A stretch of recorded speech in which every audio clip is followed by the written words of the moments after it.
Mari saya akan sharing firman Tuhan kepada saudara sekalian, kaum ibu, kaum wanita tempat ini dari Kolose pasal yang ketiga, ayat 23 sampai ayat 25. Kolose 3 ayat 23 sampai ayat 25, tema kita pada pagi ini adalah membangun dan menjaga hubungan, ya. Membangun dan menjaga hubungan. Kolose 3 mulai ayat 23, apapun juga yang kamu perbuat, ya, apapun itu, ya, yang kita perbuat, kita lakukan, kerjakan ya, apa saja.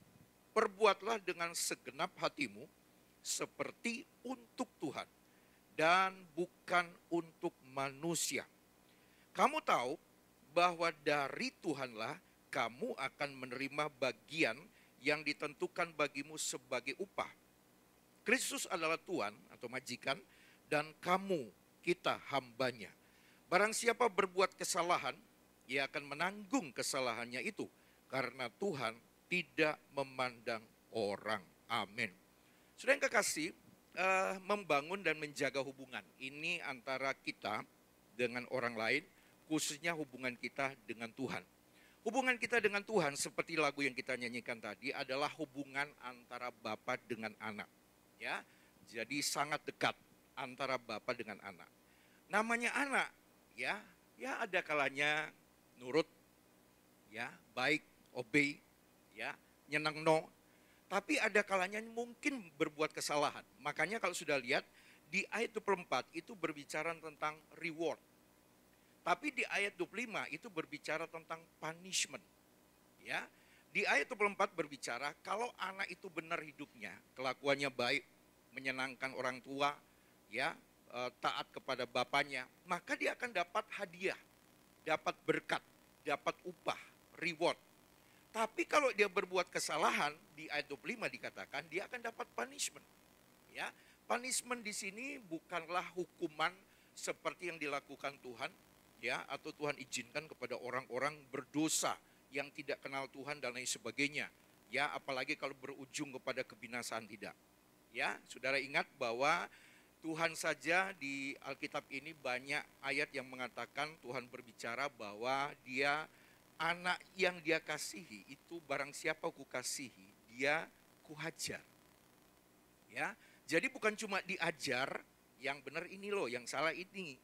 Tapi juga dihajar kalau salah. Jadi ada reward, hadiah, upah, dan juga ada punishment. Ada hukuman untuk ngedidik, ya. Bukan cuma elus, wah anak pintar, anak baik. Tapi juga ada kalanya memang harus dihajar, dipukul agar ngerti. Nah, pukulnya pun tentu dalam konteks yang baik, yang benar.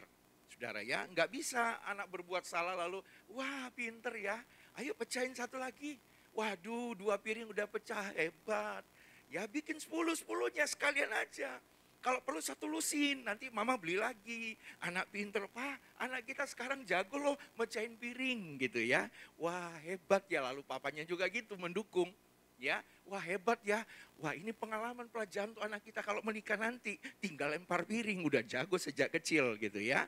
Jadi kalau ada salah harus dihukum. Dalam konteks dihajar, dalam konteks lebih kecil atau detail lagi dididik, ya. Nah, kita akan lihat tentang membangun dan menjaga hubungan. Saudara, kita ini tentu punya komunitas. Contoh seperti siang hari ini, ya. Kita punya komunitas kaum wanita, kita punya komunitas pelayanan, kita punya komunitas bisnis, ya, tempat kita bekerja, atau teman-teman di dalam keluarga atau sahabat dekat. Kita punya komunitas. Jangan sampai kita bisa membangun hubungan dengan mereka, tapi tidak bisa menjaga hubungan itu. Maka ada baiknya kita belajar bagaimana kita membangun hubungan dan sekaligus menjaga agar hubungan itu tetap awet, tetap langgeng, ya, tetap lengket, tetap nempel. Best friend ever, saudara bisa anggap teman saudara sebagai sahabat terbaik. Ya, ada orang berkata bahwa teman atau sahabat bisa lebih punya nilai saudara daripada saudara kandung sendiri dan lain sebagainya. Nah, dalam konteks yang kita baca ini, perikop ini berbicara tentang hubungan. tentang hubungan. Di perikop ini dari ayat-ayat di atasnya nanti sudah baca di rumah. Ini adalah perikop yang mengajar bagaimana kita bersikap, ya, bagaimana sikap kita dan bagaimana menyikapi, ya, antara hamba terhadap tuannya, ya, orang tua terhadap anaknya, suami terhadap istrinya dan sebaliknya. Khususnya membangun hubungan dengan Tuhan dan menjaga hubungan itu. Karena itu saya mau sharing, bagikan 3 pengertian, 3 pemahaman bagaimana kita bisa membangun hubungan itu dengan Tuhan dan menjaga hubungan itu tetap baik dan benar. Yang pertama, coba sudah lihat sekali lagi, di ayat 23 di situ dikatakan, apapun juga yang kamu perbuat atau kerjakan, lakukan, apa saja ya, apapun, whatsoever, itu bahasa Inggrisnya. Apa saja yang kita lakukan atau kerjakan, lakukanlah itu seperti untuk Tuhan. Pemahaman yang pertama yang harus saudara pahami, mengerti, pegang, kenali, ya, ngerti dengan benar, dengan baik adalah semua hal yang sudah lakukan itu harus dilakukan tanpa kecuali, ya, seluruhnya saudara lakukan dalam segala aspek, dalam segala segi, itu harus dilakukan seluruhnya. Tidak boleh setengah-setengah, tidak boleh yang hanya saudara sukai, itu kayak sama dengan firman. Ya, saya sering lihat orang pasang status, itu ayat-ayat yang enak didengar di kuping. Apalagi kalau perjamuan kudus, ya kan ada beberapa tempat di mana perjamuan kudusnya itu kan hosti atau rotinya ada ayatnya. Kalau ayatnya, wah, ayat yang besar, segala perkara dapat kutanggung, wah ya apa namanya, kata-kata atau kalimat yang sangat positif, sangat baik, itu biasanya langsung statusnya dipasang, entah di IG, di FB, di TikTok dan lain sebagainya. Wah, ini kata-kata yang sangat bagus sekali. Ya, kita sering cuma menyukai ayat atau kalimat yang positif, yang kedengarannya soft, yang kedengarannya baik, yang kedengarannya enak di kuping. Sedangkan ayat teguran, ya, itu tidak atau kurang kita sukai. Ya, satu waktu ada seorang pengerja gereja yang diberi tugas oleh gembalanya. Ini jadul, cerita dulu, ya. Jadi kamu tolong ya, waktu Paskah itu dibagikan telur Paskah. Nanti kamu cari no ayat. Oh siap om. Lalu pengerjanya tuliskan ayat di stiker untuk ditempelkan di telur, ya. Lalu gembalanya pesan, tapi tolong ya, kamu kasih ayat itu, cari ayat-ayat yang bagus ya, yang baik ya. Lalu si pengerja ini nemu beberapa ayat, karena di jebolan sekolah Alkitab ada ayat-ayat yang dia kenali, dia tahu. Jadi berapa telur om? Ya, kita bikin 100 telur berarti 100 ayat. Ya, lalu dia cari 100 ayat, nemu 100 ayat. Nah, sebelum ditempeli, ya gembala yang bilang, nanti kasih saya ya, tak seleksi ayatnya. Oke, sudah tahu ayat yang dikasih ke gembala itu ayat-ayat tegas, ayat-ayat nasihat, ayat-ayat teguran. Ya, wah gembalanya waktu baca loh, kok gini semua ayatnya loh. Maksud om, ayat itu yang baiklah. Ya, carilah dahulu kerajaan Allah seluruh kebenarannya, maka semuanya akan ditambahkan kepadamu. Ya, ini harusnya ayat 33b saja. Yang A-nya nggak usah. Maka semuanya akan ditambahkan kepadamu. Kau akan jadi kepala dan bukan jadi ekor, ya. Dan lain sebagainya. Ini yang dimaksudkan gembalanya adalah ayat-ayat yang bisa menyenangkan hati dan pikiran dari jemaatnya ketika menerima. Ya kamu lihat ayat kayak gini, ya, belum buka telurnya, belum ngancurin telurnya, mereka udah pikir telur ini busuk. Gara-gara ayatnya yang negor kayak gini, untung kamu nggak pasang ayat terkutuklah engkau, wah, tambah dilempar telurnya ya. Jadi ya tolonglah, please lah, cari ayat-ayat yang soft lah. Ya, saudara dari sini kalau sudah lihat ada perbedaan pandangan, ya.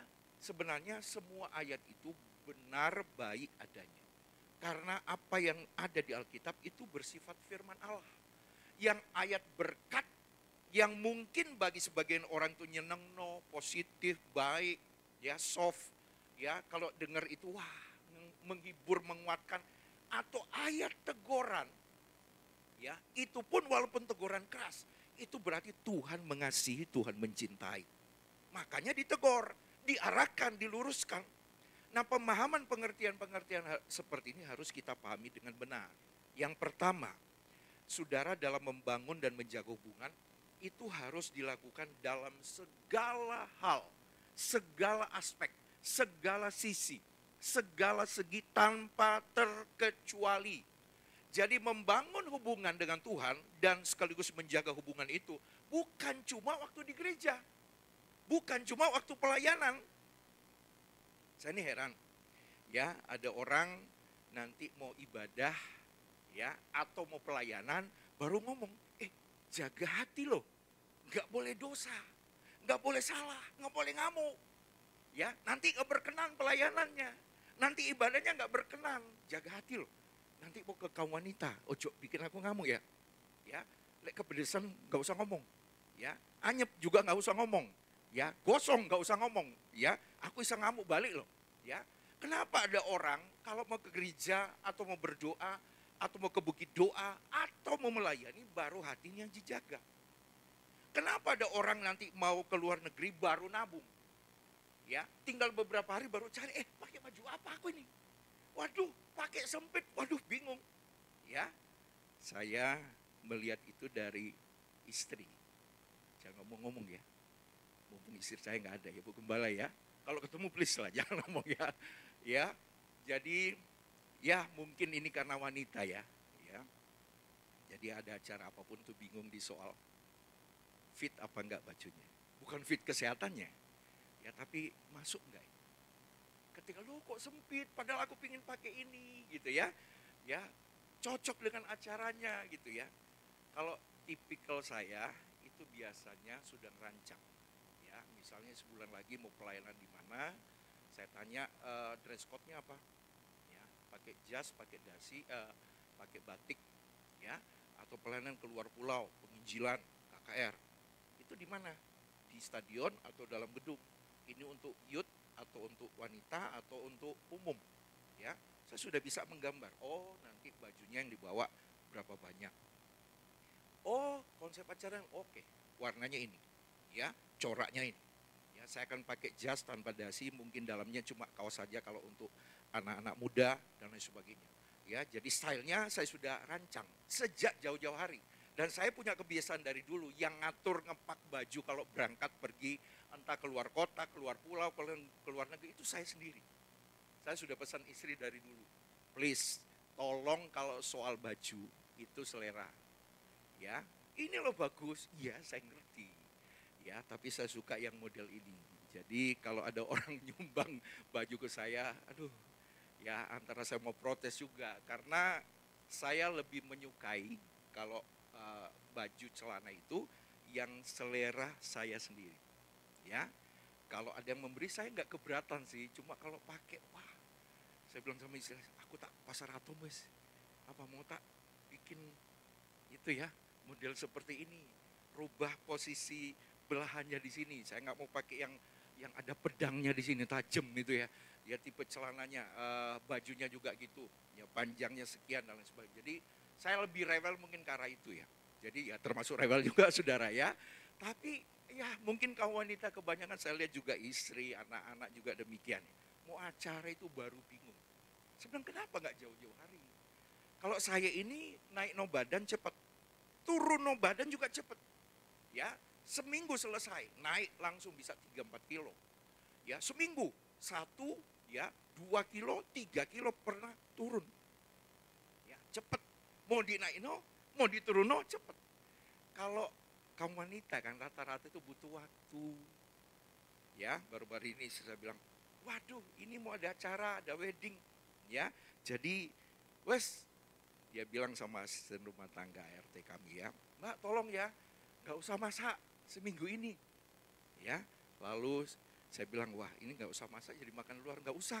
Lah, kita jadi nggak makan bareng di rumah, nggak jadi makan bareng di luar, ya nggak apa-apa lah seminggu. Waduh, ini ini gara-gara dietmu aku yang kena getahnya gitu kan. Ya ada kalanya demikian, saudara ya. Nah, kita ini perlu mempersiapkan segala sesuatu. Ya, mau bepergian atau mau ada acara baru jaga kesehatan. Jangan sampai kita punya pemahaman yang salah. Ya, kalau bahagia ya merit, menikah. Saya sering dalam pemberkatan nikah saya sering katakan bahwa orang untuk bahagia tidak perlu dia menikah. Banyak yang ngejomblo juga bahagia, ya. Banyak yang duda atau janda yang ditinggalkan pasangannya, ya, hidup membaktikan diri untuk Tuhan atau berkarir dan hidup mereka bahagia, it's okay, no problem. Kebahagiaan itu kan bukan soal yang ada di tangan, berapa banyak, berapa besar, ya. Secantik apa, seganteng apa suami atau istri atau pasangan kita. Tapi semua soal hati. Ya, rumah tidak harus besar. Sudah lihat era dulu ya. Orang dulu itu sudah merancang, saya punya teman, anaknya cewek semua empat cewek. Dia punya hobi, itu bapak ini punya hobi koleksi mobil mainan dari seluruh penjuru dunia. Ya, dia punya koleksi itu hampir 10.000 mobil mainan. Ya, itu mahal-mahal, saudara ya.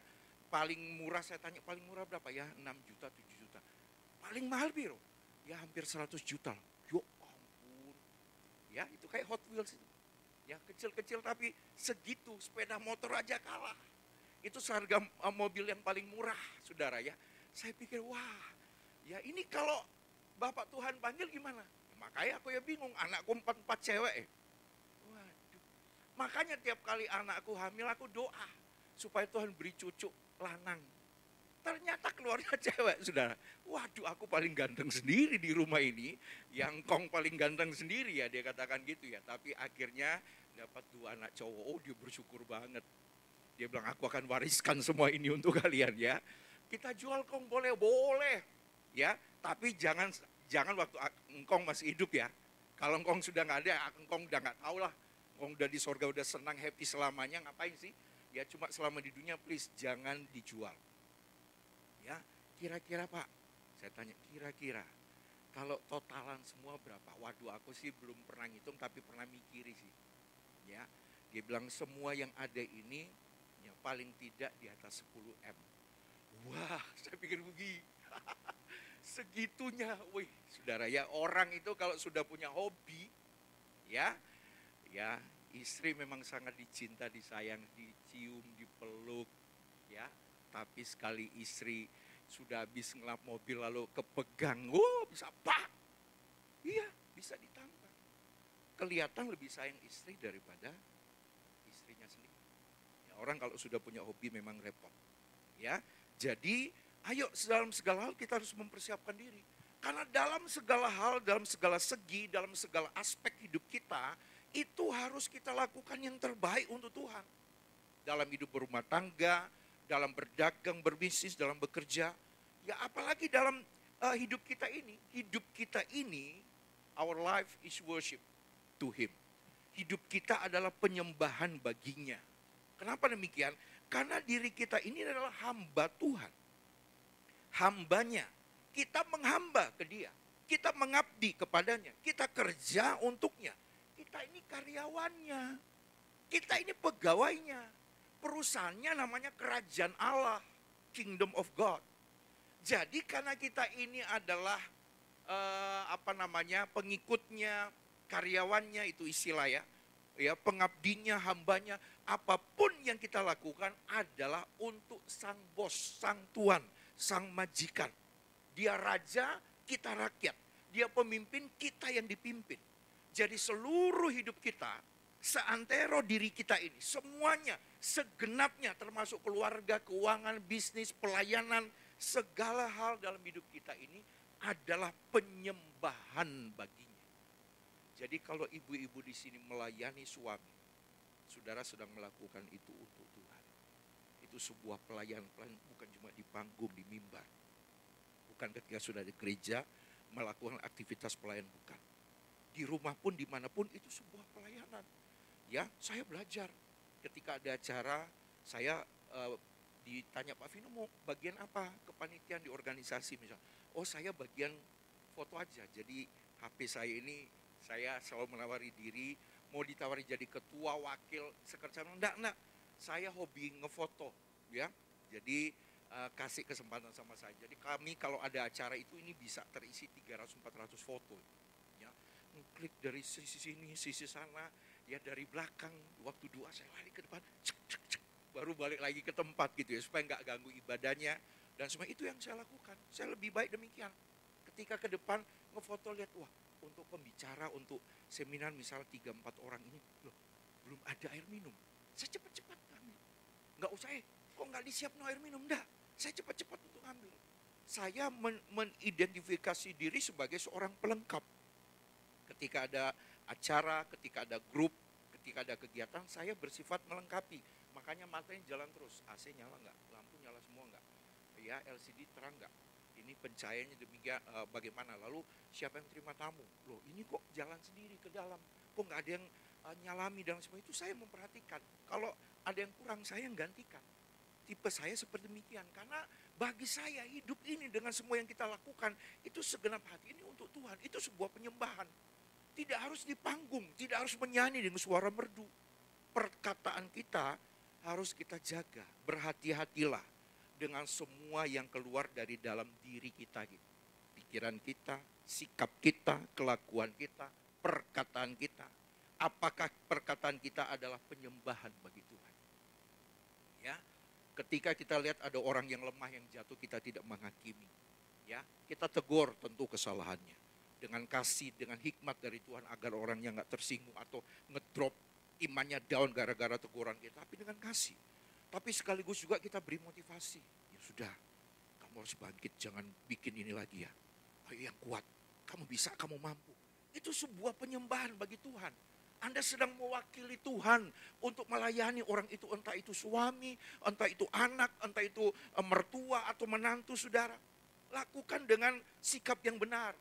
Penampilan saudara, kelakuan kita semua dalam segala situasi, ya, motivasi yang kita berikan, ya, cara kita berbisnis, berdagang dan lain sebagainya, itu sebuah penyembahan ke hadapan Tuhan.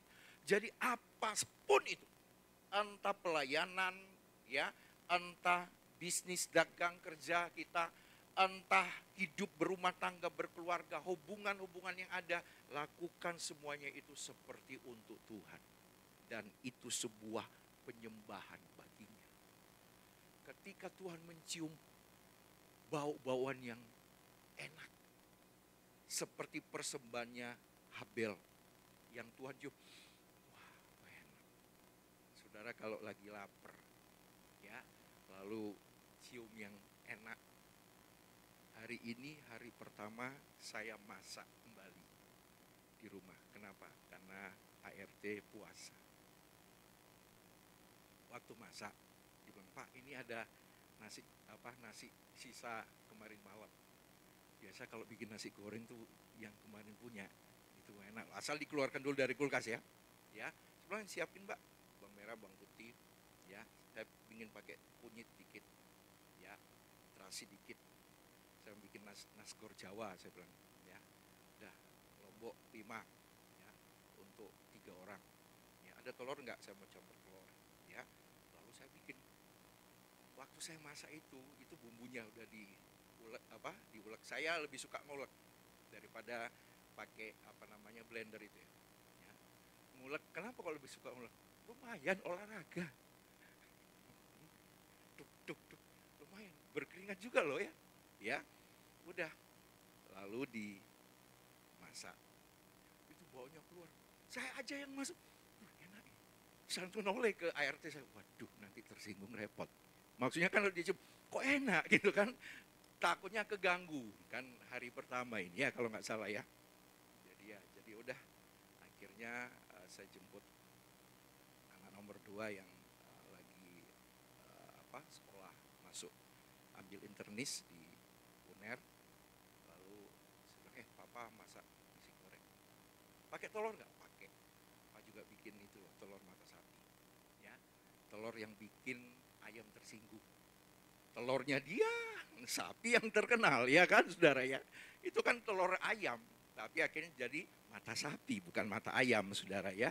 Ya sudahlah, ya. Dan akhirnya sampai rumah makan. Ya, saudara, apapun yang kita lakukan, lakukan itu seperti untuk Tuhan. Saya ini karena anak yang nomor 2, dokter dan ambil jurusan internis, jadi dia harus pindah lagi ke Surabaya, bawa anak, jadi 5 tahun lagi di Surabaya. Dan saya kembali ngantar jemput jam 4 pagi, setengah 5 nganter, ya, lalu jemput lagi sore, ya, ada kalanya jam 7 malam, pulang jam 7 pagi, jadi antar jemputnya saya. Belum lagi kalau harus jaga cucu, ini istri harus ke Jakarta karena ada wedding dan lain sebagainya. Saya bilang, kamu bisa nggak? Saya bilang, ya untung agak kosong gitu ya minggu ini. Ya wis lah. Ya tapi seperti biasanya, nyuapin cucu, ya ngajak tidur, ngajak main, mandiin, cebokin, ya udahlah. Ya all in lah. Semua harus bisa dilakukan. Makanya istri bilang, wah kamu pinter ya? Saya bilang, lah anak 4 masa nggak pinter, saya bilang gitu ya. Cuma saya bilang, kamu lihat, saya guyon aja. Aku nggak ada kamu bisa hidup loh aku. Ya saya bilang gitu, wah hebat juga ya. Saya bilang, enggak lah, maksudnya kita harus bisa melakukan semua. Ya, karena hidup ini jangan bergantung pada orang lain. Jadi semua yang kita lakukan entah untuk suami, untuk istri, untuk anak, untuk cucu kita, itu sebuah penyembahan. Kita mendidik mereka kenal Tuhan, takut Tuhan, menjadi anak-anak generasi yang melayani Tuhan. Itu sebuah penyembahan dan Tuhan menciumnya. Wah, harum, enak, indah. Yang pertama, ya, saudara memahami bahwa segala hal itu harus dilakukan untuk Tuhan. Segala hal, segala sesuatu, seluruhnya, semuanya tanpa kecuali. Jadi tolong, ini bukan cuma di gereja, bukan cuma soal beribadah, berdoa atau pelayanan. Enggak, tapi di rumah pun itu sebuah pelayanan, sebuah penyembahan bagi Tuhan. Ketika saudara lakukan untuk keluarga, untuk sahabat, saudara sedang melakukan untuk Tuhan. Itu yang pertama. Yang kedua, coba saudara perhatikan di situ dikatakan ayat 23, apapun juga yang kamu perbuat, perbuatlah atau kerjakanlah, lakukanlah dengan segenap hatimu. Yang kedua, pemahaman kedua adalah semua yang kita lakukan tadi itu, ya, dalam membangun dan menjaga hubungan itu, entah dengan siapapun termasuk dengan Tuhan, harus dilakukan dengan hati. Khususnya di sini ditekankan harus segenap, genap, ojo ganjil. Ya, jangan setengah, jangan kurang dari itu, jangan separuh hati, nggak bisa. Harus seluruh hati, harus segenap, harus semuanya. Ya, harus dengan serius, harus dengan niat yang bulat. Dengan satu hati, satu suara yang keluar dari mulut juga berasal dari hati. Jadi lakukanlah semua itu untuk Tuhan dengan segenap hati. Apa yang dilakukan dengan hati akan menyentuh hati. Ya, yang kita lakukan dengan hati ketika kita menabur, ketika kita memberi, ketika kita menyumbang, ketika membantu orang, ketika kita melayani, ketika kita menolong, ya itu akan menyentuh hati Tuhan. Bukan menyentuh orang yang kita bantu loh, tapi juga Tuhan. Tuhan, ya saya ketemu dengan teman lama dari orang tua kami, ya dia bilang, wah Vino, papamu dulu begini, orang baik, mamamu dulu orang seperti ini, mama gimana? Oh masih, puji Tuhan masih ada. Oh ya puji Tuhan, mau berapa? Ya 93. Wah, masih sehat, masih jalan, masih baca Alkitab, masih doa, masih penyembahan. Wah, ya saya ingat ini karena orang baik mungkin. Saya bilang bukan baiknya, tapi soal benernya. Maka panjang umur, ya, dan masih menjadi berkat bagi kami keluarga, menjadi pendoa syafaat bagi keluarga di rumah. Ya, itu menolong kami. Kalau bukan papa mamamu, saya sudah terpuruk. Ya, mereka nolong saya untuk bisa bangkit kembali. Jadi nilai plus keunggulan hati karakter kita yang benar, yang baik, itu memuliakan Tuhan dan menyentuh hati orang. Ya, dan tentu juga itu karena kita lakukan dalam Tuhan, bersama Tuhan, juga menyentuh hatinya. Jadi ayo dalam segala hal lakukan seperti untuk Tuhan dengan segenap hati. Anak saya yang nomor 2 itu Pak, sorry ya. Aku jadi ngerepoti Papa, bangun pagi banget. Saya harus bangun setengah 4 pagi untuk nganter dia, ya. Lalu jemput juga sore atau malam. Ya, kadang ada pelayan bilang, kami bisa tunggu nggak? Ya Papa nanti itu. Ya enggak apa-apa, tak tunggu sini 15-20 menit. Saya bilang enggak, saya pergikan dari sini ke tempatmu sekian menit. Ya, Papa, saya biasa kalau jemput itu mengusahakan kali sudah capek, lelah. Semalam juga gitu karena 2 malam harus jaga. Ya, saya bilang sempat tidur nggak? Dia bilang ya 10-15 menit seliut. Gitu. Terus kaget bangun harus ngadapi pasien. Ya, saya bilang udah kamu pulang, ini jam tidur anakmu. Ya kamu apa namanya? Dia kamu tidur no dia sekalian kamu tidur. Papa udah bikin nasi goreng. Kamu sampai rumah mandi sih, bersih diri dulu baru makan. Aduh sorry Pak, ngerepotin enggak? Bikin Papa capek enggak? Semua yang Papa lakukan ini untuk Tuhan. Ya, ini bukan hanya untuk kamu tapi untuk Tuhan. Dan saya happy. Ya, bagaimana saya bisa jaga sukacita saya tengah ngantuk, capek, kesel. Ya, ada juga banyak pikiran, banyak masalah, lalu harus bangun pagi, harus tidur tengah malam atau bahkan sampai subuh. Tidur hanya beberapa jam. Ya, salah satunya hanya untuk melayani anak adalah karena saya bangun hubungan nganter dari rumah ke tempat dia tugas kurang lebih 7-8 menit. Saya gunakan untuk berbicara banyak. Ya, di tengah rasa ngantuk, rasa sakit, rasa capek mungkin saya berbicara. Ya, saya mengajak dia, yuk jangan sumpek. Ya, sukacita yuk hari ini. Ya, pasienku hampir meninggal, Pak, aku kepikiran. Saya bilang, ya wes layanilah. Ya, Tuhan pasti tolong. Ya, dan banyak kesaksian yang luar biasa. Ya, bagaimana Tuhan menyembuhkan pasiennya. Dia banyak dapat reward dari pasien-pasiennya. Terima kasih ya dokter. Ya, terima kasih dokter cantik. Ya, mama saya sudah pulih, sudah bisa bawa pulang. Terima kasih karena wah dikirimi bunga, makanan dan lain sebagainya. Wah dibeliin ini itu. Karena pelayan saya bilang, senang nggak? Dia bilang, ya aku senang, capek tapi senang. Itu penghiburan. Saya bilang, kamu pulang rumah ketemu anakmu. Jangankan kamu, pagi-pagi aja, habis nganter kamu, papa doa lalu, aduh masih ngantuk tidur lagi misalnya. Tiba-tiba yang kecil ini cucu sudah gedor-gedor pintu. Akong, Akong, bangun saya. Masih ngantuk ini sudah. Kaget seneng saudara. Kenapa? Karena cucu depan pintu. Dia masuk, shalom. Wah, sudah hati ini seneng rasa wah ngantuk hilang saudara ya. Gak perlu minum kopi. Itu sebuah penghiburan tersendiri. Saudara, Tuhan itu sering melakukan sesuatu yang menghibur hati kita dari hal yang kecil. Saya kalau lihat cucu sekecil itu saya cuma mikir, makhluk sekecil ini bisa menghibur orang setinggi ini ya, sebesar ini. Ya, tapi itu penghiburan. Ya, anak saya mamanya kalau pulang juga udah capek ngantuk, saya lihat matanya udah merah. Lihat anak itu seneng, happy. Cinta mami enggak? Ya, mami. Ya, anak ya belum 2 tahun, 1,5 tahun. Sudah bisa hitung A, B, C, D sampai selesai. Hitung 1 sampai 30, ya, walaupun masih banyak salahnya dan bisa nyanyi sendiri, hafal bulat, segi 4, ya, binatang-binatang itu sukacita sendiri. Saya pikir wah anak ini penghiburan ya, kepandainya itu menghibur hati, nyanyi sendiri, ngomong sendiri, main sendiri. Saya pikir nggak perlu jaga ini, ya dia bisa menjaga diri sendiri. Ya, itu sebuah sukacita tersendiri. Nah saya bayangkan kalau Tuhan melihat kita seperti itu, nyenang no. Kita ini anak baginya. Ya kalau semua sikap, perkataan, perbuatan, tingkah kita menyukakan hatinya. Tadi aja saya lihat mobilnya ini sudah rusak yang mesinnya atau itu yang kalau didorong-dorong kan bisa itu kayaknya jebol karena terlalu ditekan, terlalu di itu ya. Saya udah bilang sama istri saya, beli di mana dulu? Oh, tanya papanya, mamanya.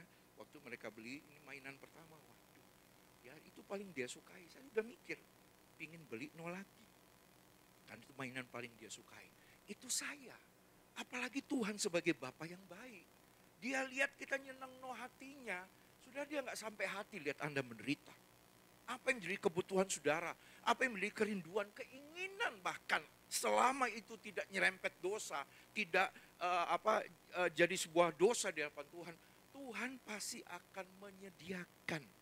Kenapa? Karena engkau, saudara, ibu-ibu, itu adalah anaknya. Dia ingin menyenangkan hati saudara. Bukan cuma saudara yang berusaha menyenangkan dia. tapi dia selalu setiap hari rindu untuk menyukakan hati saudara. Kalau dia lakukan semuanya dengan segenap hati, ayo please ibu-ibu, kaum wanita, ayo lakukan juga kepadanya dengan segenap hati. Amin, saudara. Yang terakhir, yang ketiga, di ayat 23 dikatakan, perbuatlah dengan segenap hatimu seperti untuk Tuhan. Seperti untuk Tuhan. Jadi, kalau ada orang nyakiti, ngecewakan, merugikan, melukai, lalu saudara ngampuni, maafkan dia, sabar melayani dia, entah itu suami, mertua, menantu, teman dekat tadinya, ya, lalu saudara membalas dengan yang baik, maka sebenarnya saudara tidak lakukan semua itu untuk dia, tapi saudara sedang lakukan untuk Tuhan. Itu satu, ya, seperti ini. Kedua, saudara sedang lakukan untuk diri saudara sendiri. Ketika saudara melepaskan yang di sini itu rasa sakit, luka, lalu saudara ambil, tarik keluar, lalu yang saudara balas ke orang itu bukan juga dengan luka yang sama, sakit yang sama, tapi sudah melepaskan pengampunan kepadanya. Itu kosongnya di situ melegakan. Itu seperti lagi mengeluarkan sampah yang berbau busuk dari dalam rumah kita, kamar kita, tempat sampah, lalu buang keluar. Wah, lalu ruangannya nggak berbau busuk lagi, itu plong. Demikian kalau kita lakukan itu untuk orang yang mungkin menyakiti kita. Jadi lakukanlah segala sesuatu itu seperti untuk Tuhan. Ini seperti untuk Tuhan, itu satu-satunya alasan. Satu-satunya tujuan. Satu-satunya motivasi yang benar. Ya, sekali lagi. Semua yang kita lakukan untuk Tuhan itu satu-satunya motivasi, tujuan dan alasan yang benar. Di luar itu tidak benar. Ya, makanya saya heran kalau ada seperti seorang ibu menasihati ibu yang kedua. Ya, dibilang udah Ci, wes sabar wes, karena suaminya ini nyakiti saudara. Ya, udah sabar, gak usah dibalas. Ya, wes biar no, nanti Tuhan yang balas. Sudah ngerti nggak maksudnya ini? Saya ketika dengar itu, saya mikir sendiri, kayaknya ada yang salah ini. Kayaknya ada yang salah nih. Ya, sudah ngerti nggak? Menangkap maksud saya nggak? Wes nggak usah dibalas, nanti Tuhan yang balas. Maksudnya ibu ini Tuhan balas caranya apa? Sudah ngerti nggak? Ya, nanti sakit suaminya, ya, tabrakan, musibah, dipecat. Maunya itu.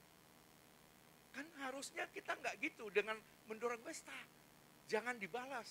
Jangan balas kejahatan dengan kejahatan, tapi dengan kebaikan. Doa noai. Karena kalau engkau doa no dia, seperti engkau menaruh bara api di atas kepala. Maksudnya taruh bara api agar gosong obong mati. Saudara kalau sampai mati, saudara mendoakannya sampai, wow ini balasan Tuhan. Kapokmu kapan tabrakannya? Ya patah kaki kanan, matanya keluar ya. Syukur, puji Tuhan. Apa gitu saudara? Syukur Tuhan, glory, haleluya. Engkau beri aku kemenangan atasnya. Apakah demikian? Ya tega kita melihat orang itu menderita sesakit apapun yang kita alami mungkin. Karena perlakuan orang itu kan enggak. Balas Tuhan, aku terlalu sakit. Lalu yang di benak kita Tuhan balas itu kayak jahatin dia, nabrak no dia, jungkel no dia. Kan enggak. Ya, harusnya kita tidak punya sikap hati yang demikian. Kita lakukan dalam hal mengampuni, tetap mengasihi, kita lakukan untuk Tuhan. Tapi Pak, jorowanku sakit Pak. Ya saya ngerti, saya tahu. Saya juga sebagai hamba Tuhan banyak ngalami. Jangan kamu wanita bilang, loh Pak, Bapak kan laki. Kami ini makhluk yang paling tersakiti, gampang terluka, gampang direndahkan. Dan saudara sama. Apalagi pendeta, salah jadi benar, ya disalahkan, ya jadi bisa, Pak pendeta luar biasa ya, ya atau yang benar disalahkan, ya kan, keluar negeri, pendeta, pakai duit, sugih, ya, gitu ya, kemana Pak? Ya ke Australia, Sydney, Brisbane, Perth, Melbourne, ya, pakai duit, luar biasa. kayaknya duit gereja yang dipakai. Padahal ya enggak. Kami kalau bepergian pun oleh anugerah Tuhan. Seperti pernah mau ke Jepang, ya tidak ada rencana ke sana. Ada keluarga yang nggak jadi ke sana, mereka gantikan kami untuk pergi ke sana. Ya, tiket pesawat PP, hotel, termasuk makannya di mana mereka sudah setting. Pak Vino tinggal pergi aja, nggak keluar duit. Ya, jadi kami kalau pergi pun itu bukan karena kami keluar ininya. Memang Tuhan kirim, Tuhan sediakan. Mau ngomong apa? Ya saya pernah ngomong loh ke seseorang yang Pak, nanti kalau ada waktu, kesempatan, udah capek, lelah, ya healing lah sesekali Pak. Ya 4-5 hari ke Bangkok kek, ke Hong Kong kek. Saya sempat bilang gini, Pak, kalau bisa duit ini bisa enggak untuk gereja aja, untuk Pak? Enggak bisa. Saya pernah ditolak, enggak bisa. Kenapa? Berkat untuk keluarga saya dapat dari Tuhan, itu yang saya bagi. Berkat tuh gereja lain lagi. Visi yang Tuhan taruh di hati saya untuk Bapak sekeluarga. Selesai. Jangan dirubah Pak. Masing-masing ladang, masing-masing lokasi, masing-masing area ada berkatnya. Wah ya susah. Mau ngomong apa? Ya jadi udah. Kita lakukan. Itu pun kalau ada waktu. Ya ada kesempatan. Jadi lakukanlah segala hal seperti untuk Tuhan. Bukan untuk manusia, apalagi menyukakan telinga dan hati seseorang, tidak. Maka upah dari Tuhan itu akan Tuhan sediakan seperti ayat 24. Kapan upah itu datang? Upah itu bisa dalam bentuk hal-hal kecil. Teguran juga bisa dalam hal kecil, upah juga dalam kecil. Satu waktu ke Malang beberapa minggu lalu, mampir makan, lalu karena dengan tim pelayanan, saya lihat orang-orang kok pesan makan panas gini, itu sekitar jam 1 siang, jam makan, ngelak, haus, lalu wah lihat yang diginin kayaknya kok menggoda hati gitu ya. Lalu saya lihat wah gelas besar gitu ya. Lalu yang ada soda-soda joyfulnya itu loh saudara ya, wah kayaknya enak. Saya pesan, ya saya pesan. Lalu sambil nunggu kami ngobrol, ya itu pertama kali setelah tahunan baru mau minum minuman soda-sodaan kayak gitu ya, sudah lama enggak ya. Lalu saya pikir-pikir mumpung nggak ada istri saya gitu ya. Jadi kalau ada istri, langsung saudara ya, itu melotot. Apa itu? Ya sudah ya, oh enggak. Jangan tumpang tangan doa ya. Kalau menyakitkan nanti ya lebih baik air mineral aja ya sudah ya. Karena ini mereka tenang aja Pak Vino, aman. Kita nggak cerita-cerita sama saya bilang kok jadi aneh gini sih, tapi akhirnya pesan datang segelas besar ya, lalu kami ngobrol, tiba-tiba makanan datang, sebelum makanan datang sudah doa, lalu saya minum dulu.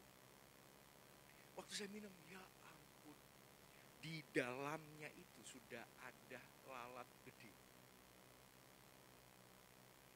Loh, mereka juga teman-teman, loh Pak, kok ada harus gantian? Tegur aja, ngomong kok gini.